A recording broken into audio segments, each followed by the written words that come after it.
Wei Yingwu, east of the city. Trapped in my office all year long, I've come out into sunlit countryside. Willows dance in a lovely breeze. Green hills put my mind at ease. I rest among some trees a while, return to walk beside a blue stream. There's mist and drizzle out there on the plain. A turtle dove calls from somewhere out of sight. It's so relaxing here. I would stay longer, but unfinished work still beckons me. I should finally retire and build a cabin to live like Tao Juangming, my idol. So this is the sixth of Wei Jingwu's pentasyllabic gushi, which, as we've mentioned before, the first section in which the 300-tongue poems book is divided. The topic of this poem is pretty straightforward. This is nature poetry. It's a poem describing a beautiful landscape just outside a big city, probably Chang'an, the capital area, where Wei Jingwu is probably serving in a post.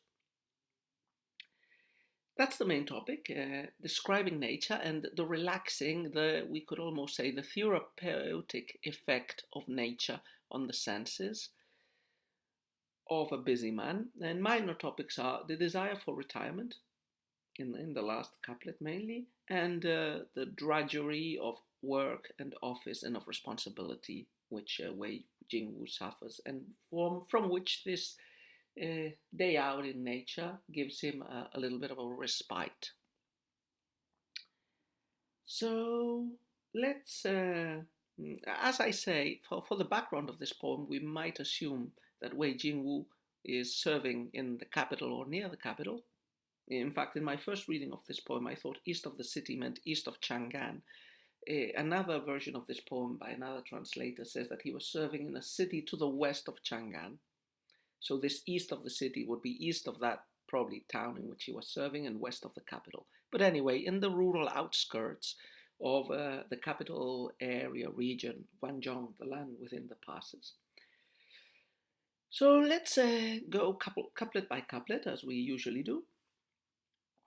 The first couplet introduces us to the context of the poem, as usually happens. So what is happening here? Where are we? What are we doing? Trapped in my office all year long, I've come out into sunlit countryside. So the poet has had to work in his bureaucratic and official business during most of the year. Maybe he's being a little bit hyperbolic, but I think in ancient China, civil servants were supposed to work 9 days out of 10, and then they got a free day every 10, or something of the sort. So this image also rings a lot with how I'm feeling today, and how maybe some of the listeners of this video would be feeling if they watch it during the quarantine that we're suffering, that we're experiencing for the coronavirus. We're also trapped all day in our office as well, in our houses. So trapped in there, finally, Wei Jingwu finds a respite. He is able to come out into a sunlit, shiny, beautiful countryside. Now, the next 3 or 4 couplets are going to describe what can be seen and enjoyed in that countryside. First, images of green. Willows dance in a lovely breeze. Green hills put my mind at ease. So the willows dancing, probably the catkins of the willows that are floating around, they indicate us that the season is spring. The green hills also reinforce that. And both sides, the willows and the green hills, relax the poet. They put his mind at ease. They make him forget his worries. I rest among some trees a while, return to walk beside a blue stream. So the poet is feeling really relaxed. He lies down under some trees, maybe for a little nap. Then he takes a relaxing walk by the course of a river, enjoying its sound, its sight, and its freshness, probably. And you've got the land and the water. There's mist and drizzle out there on the plain. A turtle dove calls from somewhere out of sight. So 2 visual first and oral images later.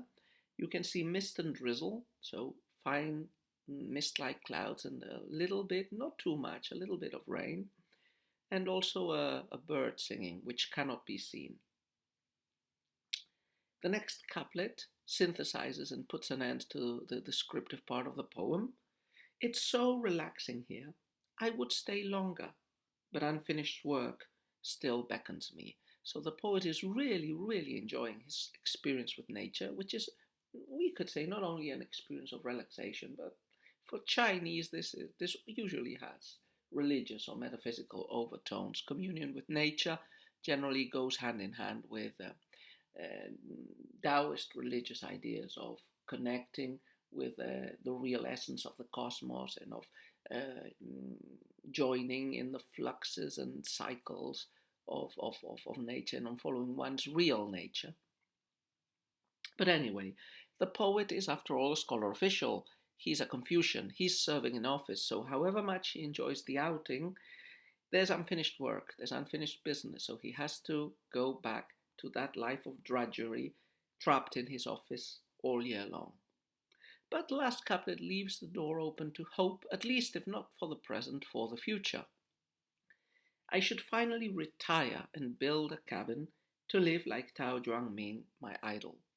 Now we know this is not just empty words. We know that it is true that Wei Yingwu had Tao Ming as an idol, and he did retire in the end and lived a retired life and left the trappings and the obligations of office in the last years of his life. So we can interpret this as, an honest wish, and he followed up with this wish later on. Tao Ming, I think we've already talked about Tao Ming a little bit in one of the previous videos. Tao Ming was a poet from the late 4th century, mainly the time of the Eastern Jin dynasty in China, which only controlled the south of the country. The north had been overrun almost a century earlier by barbarians. It is a time of decline for the Eastern Jin dynasty. Tao Ming was a member of an important family. I think his maternal grandfather or something had been a very powerful general of the Eastern Jin dynasty. He was a modest scholar official, we could say, and he mostly did not serve in office. He served in office only for very brief stints, very brief periods of time. And in his poems, we mainly have praises of the retired life of the gentry of his time. That is, the small landowning gentlemen scholars who abandoned the service at court and who enjoyed themselves with the simple pleasures of the retired life: family, agriculture, and cultural pursuits like reading books and playing music and drinking wine with friends. That's the topic of most of Tao Qian's or Tao Ming's poems, the pleasures of the country life. And he is considered the founder of a peculiar genre of Chinese poetry, which is called the Fields and Gardens poetry, Tianjuan Shi. Now, this is a type of landscape poetry. It could be considered a subgenre of the more generic Shanshui poetry, which is also Shanshui, literally mountains and rivers poetry.